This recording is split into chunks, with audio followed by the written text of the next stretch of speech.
자, 이번 시간에는 저는 여러분들에게 이 양자막을 강의를 하면서 한 가지 꼭 짚어둬야 될 게 있습니다. 불나방 같은 인생은 살지 말라는 겁니다. 그러면 많은 사람들이 한쪽에 인기가 있다면 전부 한쪽으로 다 몰려요. 그러다 보면 거기서 일명 여러 가지 문제점 트러블들이 생기고, 그러니까 한쪽은 또 비어 있고 인기 없는 쪽은. 그런데 산이 높으면 골이 깊고 골이 깊으면 산이 높듯이 모든 자연 생태계는 순환합니다. 그래서 자기의 전공, 자기가 잘하는 분야를 성실하게 해서 조금 지금은 힘들더라도 시간이 지나면 그것이 새로운 자리매김을 할 수 있다. 그런 시각을 갖고, 지금 너의 양잠 산업이 어렵지만은, 그래서 양잠 공부를 왜 하냐라고 할 정도로 할 수도 있지만, 지금 어렵지만 이게 하나의 계기가 되어서 새로운 돌파구가 마련될 수 있다. 지금 이제 농촌진흥청에서 양잠 쪽에 농업연구사를 과거에는 안 뽑았어요. 별로 큰 의미가 없으니까. 거의 옛날에는 적어도 30년, 그러니까 1990년 이전까지는 여기 과거에 밀양에 가면 밀양대학 양잠 그때 전문대학으로 되어 있었어요. 그 정도로 우리나라 전체의 양잠 산업이 활성화되어 있었는데, 그게 이제 지금은 부산대학으로 통합이 됐죠. 밀양대학에서. 이제 그렇게 됐는데, 지금은 이제 사실 좀 암울하기도 하고 어렵기도 합니다. 그래서 그 이후로는 거의 이제 양잠 전문 농업연구사를 뽑지 않았는데, 한 4, 5년 전이죠. 1년에 2명을 채용하는 그런 이제 계기가 된 것이 양잠 산업이 새로운 돌파구가 있다 해서 시작한 거예요. 그래서 지금 조금 어렵다고 그걸 못 참고, 이건 내가 할 게 아니다 라고 하지 말고, 어느 정도 유지만 할 수 있으면, 거기서 더 연구하고 열심히 하다 보면 새로운 돌파구를 마련할 수 있다는 말을 꼭 드리고 싶습니다. 자, 그래서 지난 시간에 암수 이제 구별할 때 이런 게 나왔었죠. 헤럴드 섬이라든지 이시와다 샘, 이런 것들이 나오는데, 이게 보시면 이 점들은 유충의 복부 제5마디 등 쪽에 한 상씩 있는 정소와 난소로부터 뻗어나온 가는 도관의 말단무가 순위에서는 1점에, 앞위에서는 갈라져 4점에 부착한 것이다. 이렇게 얘기를 하고, 이 부착점의 위치와 수로서 암수 감별을 한다. 그래서 암수 감별을 할 수 있는 시기는 사령과 오령 중에서도 자고 일어난 직후에 가능하다는 거죠. 즉 피부가 불투명해지기 전의 잠시 동안뿐으로 그 식별에는 숙련이 필요하다. 우리 병아리가 알에서 부화하면 암수 구분을 하죠. 처음 듣나요? 이 이제 알이라면 여기서 병아리가 이제 나오는 거예요. 병아리 나오면은 딱 똥꼬를 딱 만져서 암수합니다. 암수 이렇게 분리를 하죠. 그러니까 암컷은 이제 알을 놓으니까 산란계로 활용을 하고, 수컷은 그냥 보내는 거예요. 인간이 정말 잔인해. 엄청 잔인하죠. 그게 현실입니다. 그래서 이 이제 누에 같은 경우에는 그럼 어떻게 할 거냐? 안누에는 앞누에, 순누에 구분해서 뭐 할 거냐 하는 거죠.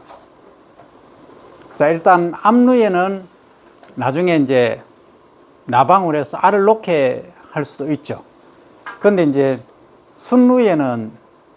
순누에 나름대로의 또 특성이 있어요. 소위 이제 좀 기력이 약한 사람들에게는 순누에가 효과가 아주 좋은 걸로 알려져 있어요. 그래서 많은 제약회사들에서 많은 연구를 했어요. 해서 보니까 이게 이제 하여튼 내가 지금 유튜브 상에서 말할 수 없는 어떤 그런 특수 성분이 이제 검출이 된 거예요. 그래서 이게 이제 피크로 딱 보니까 지금 판매하고 있는 거하고 유사한 물질이라. 그래서 이제 이미 그 특허를 그 당시는 낸 상황이기 때문에 이걸 이제 따로 판매하기가 어려운 상황이 됐어요. 어쨌든 그 정도로 기능성이 뛰어난 것이 이 순누에다. 그러면 이걸 어떻게 활용을 할 것인가? 그런데 시간 그 흐름이랄까, 이 맥락은 연구자라든지 어떻게 보면 매스컴이라든지 여기서 만들어가는 거긴 하지만 일단 어떤 흐름이 있어요. 흘러가는. 그러니까 우리가 경기가 되게 나쁠 때는 기능성 식품들이 인기가 있습니까? 없습니까? 인기 없어요. 지금 기능성 식품들이 안 팔립니다. 안 팔린다라고 하는 것은 경기가 안 좋다는. 경기가 좋으면 전부 건강을 생각한다.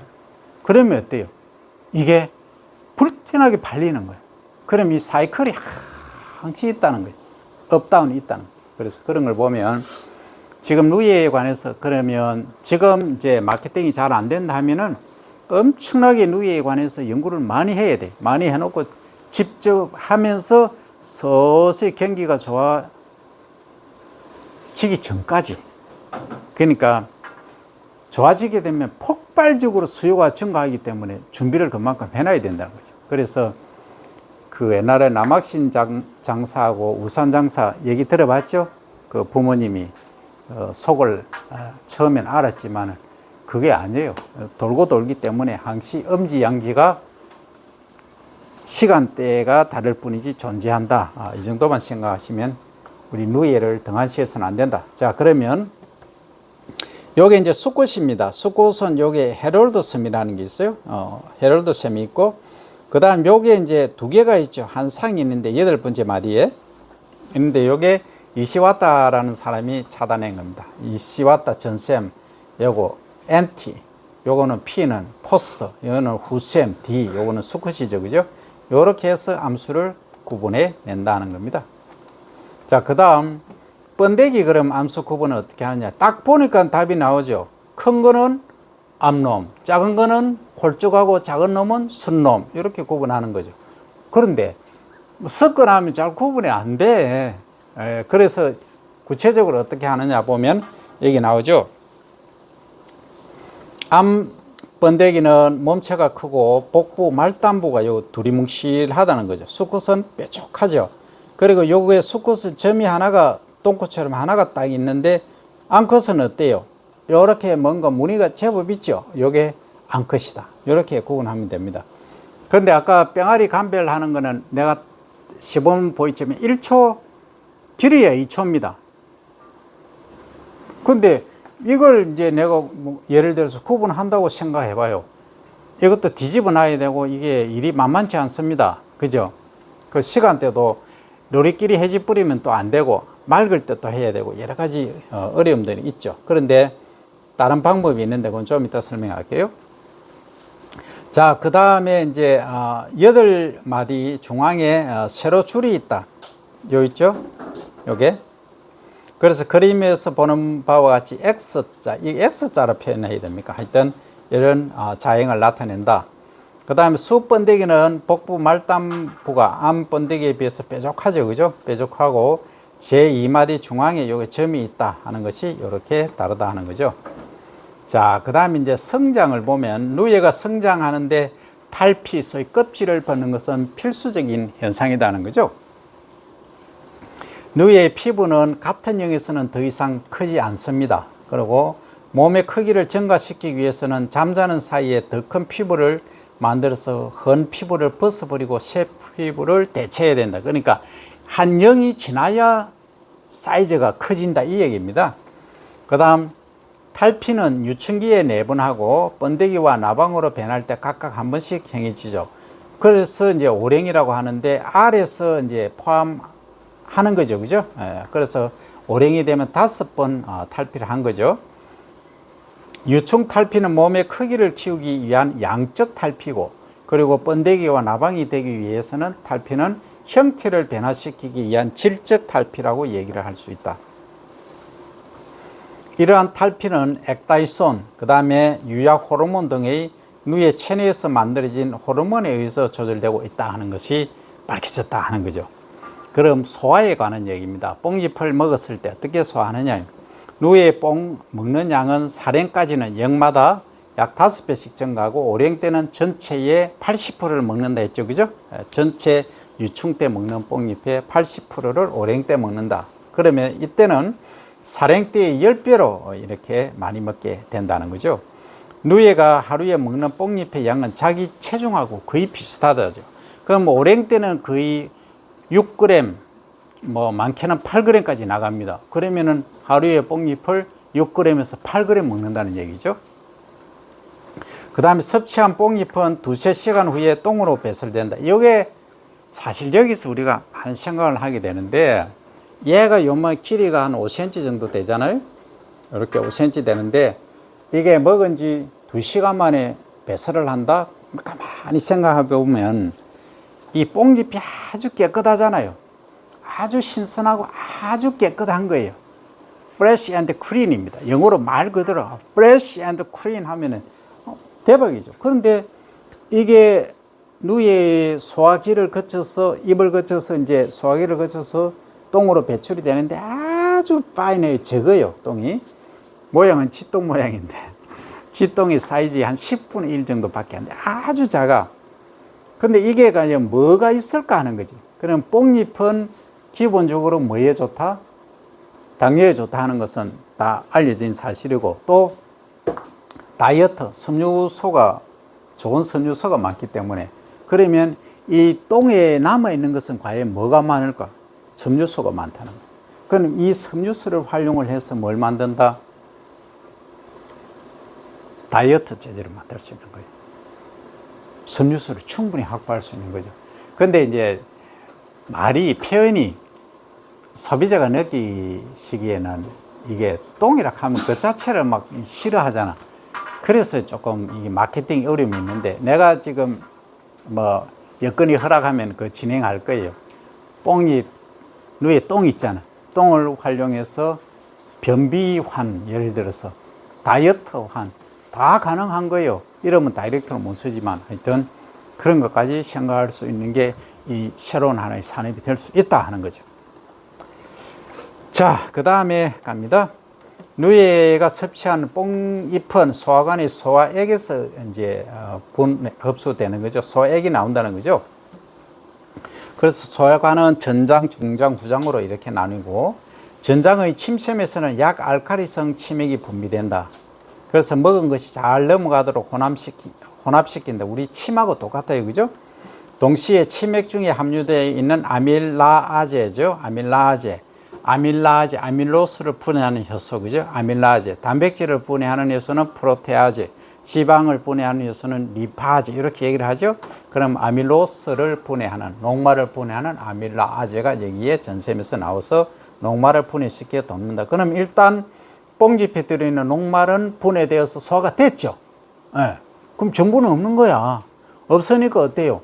이거 먹으면 당뇨 문제 해결된다는 거죠. 그 다음, 이 누에 똥 얘기합니다. 다 이제 요거는 먼저 소화시키는 거고, 이제 소화관을 거쳐서 나오는 걸 나중에 얘기합니다. 그 다음, 소화관의 대부분을 차지하는 중장입니다. 중장에는 수분, 비타민, 무기, 염류 등은 그대로 흡수를 하죠. 그리고 단백질, 지질, 탄수화물 등은 그대로 흡수할 수 없는 영양분으로 소화액으로 분해한 후에 일부 흡수를 합니다. 다는 안 되겠지만. 그 다음, 소화액은 점성 있는 황식 또는 황록색의 강한 알칼리성입니다. pH가 9.2에서 9.8이죠. 그래서 이것은 강력한 살균 효과가 있습니다. 그래서 트립신, 리파제, 아밀라제 등의 소화 효소가 함유되어 있어 단백질, 지질, 탄수화물을 분해한다는 거죠. 이와 같이 흡수된 물질은 몸을 구성하는 성분으로 이용되거나 에너지로 전환되면서 최종적으로는 이산화탄소하고 물로 대사가 된다는 거죠. 그래서 이산화탄소는 승관을 통해서 배출되고, 물은 체수분으로 재흡수되거나 배분, 똥으로 나오거나 배뇨, 소변을 통해서 나온다 하는 게 누에입니다. 이게 누에가 우리는 뭐 미물로 생각하지만 지 나름대로는 상당한 기능을 갖추고 있죠. 누에를 우습게 알면 안 됩니다. 그 다음, 꽃이 실을 만드는 거죠. 어떻게 만들어지느냐? 원료가 되는 것은 견물질은 누에의 실샘에서, 아까 토사하는 거 봤죠, 그죠? 실을 뽑아내는 것, 실샘에서 만들어지고, N우에 때의 실샘은 중간 실샘을 제외하고는 간은 관으로 되어 있지만 살행 때부터 급격히 비대해집니다. 그래서 개미누에 때 0.01mg이던 실샘 무게는 익은 누에가 되면 1600mg이 돼서 약 16만 배의 성장을 보인다. 이 실샘에서 아까 사이즈 얘기했죠. 1만 배 증가한다는, 이것은 실샘은 16만 배 성장을 한다는 거죠. 그래서 이 실샘에서 만들어지는 견물질은 피브로인입니다. 피브로인하고 세리신, 이 두 가지로 구성이 되어 있다. 그래서 피브로인은 뒷실샘, 세리신은 중간 실샘에서 만들어진다. 오랭 말기가 되어서 실샘 내에 가득 찬 견물질은 토사관으로 이행됩니다. 그래서 누에는 팔자 모양, 이렇게 꼬는 거죠. 이렇게 줄이 틀듯이 이렇게 팔자 모양으로 머리를 흔들어서 견물질을 토해냅니다. 이 팔자가 아주 중요한데, 팔자를 옆으로 눕히면 무한대라는 의미를 갖고 있고, 벌이 있잖아요. 벌이 이제 멀리 가서 뭐 한다? 꿀을 발견하면 막 팔자로 춤을 춰요.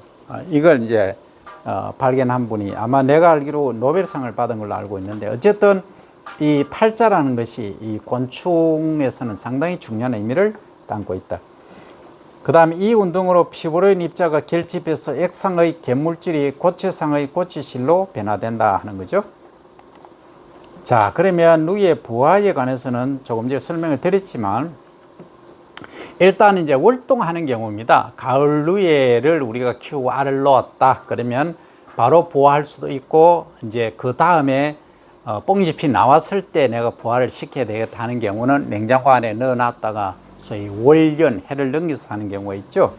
그래서 누이 알은 봄이 되어 날씨가 따뜻해지면 신운이 발육해서 부화를 하죠. 그러나 자연 상태에 이제 그대로 두면 그의 기후에 따라서 일찍 하기도 하고 늦게 부화되기도 하죠. 이럴 경우 누이를 계획적으로 사육하기 어렵다. 그래서 겨울 동안에는 누이알을 인위적으로 낮은 온도에, 냉장 온도에 이제 놔두는 거죠. 그래서 뽕잎이 피는 정도로 보아서 사육 시작 날짜를 미리 정합니다. 그래서 사육 시작일 약 2주 전에 냉장고에서 누이알을 꺼내고 따뜻한 곳에 옮기면 10일에서 12일 후에 일제히 부화를 하게 되죠. 그래서 이와 같이 누이알을 인위적으로 따뜻한 곳에 옮겨 부화시키는 것을 누이의 씨를 깬다 해서 누이의 씨 깨기 이렇게 표현을 합니다. 자, 그럼 누이의 씨 깨기 준비하고 소독하는 부분에 관해서 설명드리면, 누이의 씨 깨기 방이나 누이의 씨 깨기 용구에 병원균이 붙어 있는 경우는 전체에 감염을 시킵니다. 그래서 반드시 소독을 해야 되는 거죠. 그 다음 누이의 씨 깨기 방의 소독은 누이의 간하고 누이를 사육하는 장소, 실내 전부 통칭해서 누이의 간 이렇게 얘기합니다. 그 다음 누이의 연모보다 더 철저하게 할 필요가 있다는 거고, 그 다음 누이의 씨 깨기 방은 밀폐해서 사용하는 것이므로 목재 등에 침투하여 제거되지 않는 소독약재가 보온을 시작하며 휘발하여 장애를 일으키는 경우가 있으므로 소독약재의 잔류 기간을 사용 전에 잘 점검해서 체크를 해야 된다는 거죠. 이런 경우죠. 우리가 실내에 여기에 창문을 다 닫아놨다. 여기에서 훈정하는 거, 이제 연기를 품어서 소독을 하겠다. 살충 살균을 한다면, 그러면 얘들이 균이 다 죽은 거예요. 다 죽었는데 환기를 이제 안 시키고 놔두면 여기 구석구석에 뭐 한다? 그 약액이 남아 있을 수 있다. 이게 나중에 온도가 높아진다든지 바람이 순환이 되면은 이게 안에 도는 거예요. 그러면 누에가 아주 연약하죠. 연약하니까 한 방에 가는 거예요. 아주 시리어스한 문제를 유발할 수 있다. 그래서 어떻게 한다? 반드시 안에서, 바깥 공기가 이제 아주 청정 지역이고 깨끗하면 관계가 없어. 그렇지 않은 곳에서는 상당히 이제 공기 신경을 써야 됩니다. 그러면 온도를 미리 높여갖고 그 에어레이션을, 벤틸레이터 있잖아요. 벤틸레이터를 달아가지고 공기를 안에서 팍 뽑아내야 돼. 그래서 신선한 공기를 집어넣고, 이제 우리가 처음에 이사 가면은 페인트 칠하면 냄새가 많이 나잖아요. 그래서 그걸 제거하기 위해서 창문을 여는 거하고 원리가 똑같아요. 그래서 안에 온도를 높이면 일단 이런 게 다 흘러져 나오죠. 그래서 벤틸레이터를 통해서 바깥으로 내보내는 것이 필요하다는 거죠. 그래서 곤충은 이게 바이러스 감염에 아주 취약합니다. 취약하기 때문에 한 번 감염되면 몇 년 동안 사용 못 합니다. 그 정도로 그 바이러스에 위험하기 때문에 그 점을 꼭 인지를 해야 된다 하는 거죠. 그 다음에 보온장치라든지 냉각장치, 그 다음 보온기, 조명기구, 그리고 온습도계 등을 점검하고 실내 각 부분의 온도 분포를 조사해서 불량한 것은 미리 수리를 해 두라 하는 거죠. 자, 곰팡이 기타 병원균이 붙어 있을 염려가 있는 누이알은 출고 후 2% 포르말린 용액에 20-30분 담갔다가 물로 씻고 건조시킨 다음 누이에 씻개기를 한다. 요새는 다른 것들이 많이 나오니까 그것은 알아서 선택하시면 되겠고, 누이에 씻개기를 착수한 후에 소독을 하게 되는 경우에는 누이에 씻개기 초기나 말기 하는 것이 좋다 하는 거죠. 소독할 때는. 그 다음 초기 또는 말기 하면 출고 당시 한 것과 큰 차이가 없으니 특히 중기, 반전기 하면 부하 비율이 낮아지고 부하 일수도 길어진다. 아주 중요한 핵심 사항입니다. 그죠? 그 다음 말기 소독에 있어서도 호흡장애 때문에 부하가 하루 정도 늦어지는 경우도 있을 수 있다 하는 거죠. 그 다음 누이에 실을 깨는데 어떻게 하느냐. 먼저 온도를 보면 봄누이용으로 이제 하는 누이에 씌인 월연종은, 해를 넘기는 종은 냉장고에서 꺼내서 15도씨에서 3일간 두었다가 20도씨로 올립니다.